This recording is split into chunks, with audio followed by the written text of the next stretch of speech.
Quand une péniche arrive dans mon écluse, j'ouvre la porte, je la laisse entrer dans le bassin, et après, je l'enferme. Et je ne la laisse pas repartir. Ça m'est égal, j'ai tout mon temps. Et elle aussi d'ailleurs. Je ne la laisse pas repartir, sauf si le marinier qui pilote la péniche, ou sa femme, ou ses enfants me racontent une histoire. Un jour d'automne, déjà, le vent d'ouest soufflait très fort au-dessus du canal. Ce jour-là, l'éclusier nettoyait comme moi le bassin de l'écluse en regardant passer des canards. En temps normal, leur passage aurait duré 30 secondes tout au plus.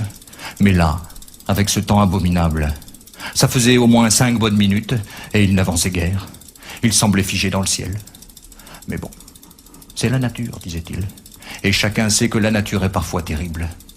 Elle ne se soucie pas de canards ou d'oies, ou d'autres animaux d'ailleurs, qui se débattent pour lui faire face. Dans la nature, si tu es fatigué, si tu as un petit coup de moins bien, ou si tu es crevé, eh bien tu peux crever. Pas de pitié pour les canards boiteux. S'il y a trop de vent, c'est pas la peine de pagayer. S'il y a trop de vent, c'est pas la peine de se fatiguer.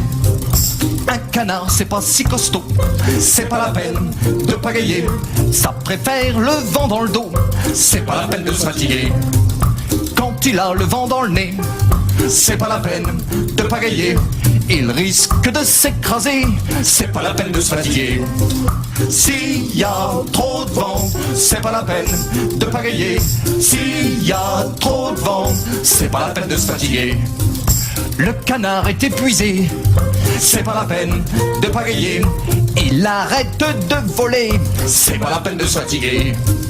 Le voilà qui tombe par terre, c'est pas la peine de pagayer. Une chute extraordinaire, c'est pas la peine de se fatiguer.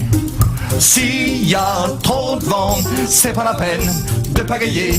S'il y a trop de vent, c'est pas la peine de se fatiguer.